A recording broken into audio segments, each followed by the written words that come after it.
Şimdi beyler çok önemli bir yere gireceğiz. İstediği şeye, istediği anda ulaşabilmek insandaki malikiyet duygusunu besler. İnsanın kul olduğunu unutturur, kendisini kral zanneder. Ramazan girince insan helal kazandığına bile ulaşamayınca ben meğer kral değil, kulmuşum diye anlamaya başlar. Şimdi bakın, ayın ışığının kendisine ait olmadığını ne zaman anlıyoruz?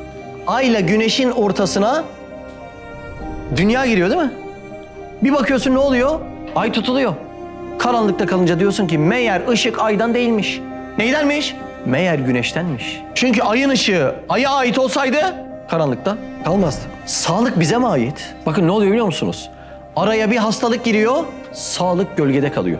Bize ait olsaydı hasta olmazdık deyip anlamaya başlıyoruz.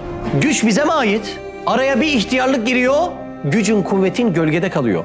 Diyorsun ki eğer bu bana ait olsaydı şimdi de elimde olurdu. Meğer bana ait değilmiş, değil mi? Peki bu rızık, nimetler, mal mülk bize mi ait? Araya oruç giriyor.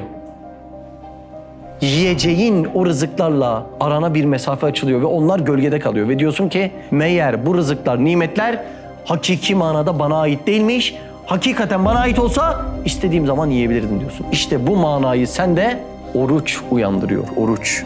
Hasan Basri Hazretleri bir gün siyahi bir köle görüyor ve diyor ki senin adın nedir? Adım mı? Benim adım sahibim neyle çağırırsa odur diyor. Peki diyor sen nerede kalırsın? Nerede mi kalırım? Sahibim nerede kal derse orada kalırım. Ne yer ne içersin? Ne mi yerim? Sahibim ne ye derse ben onu yerim deyince ben kulluğu bir siyahi köleden öğrendim diyor.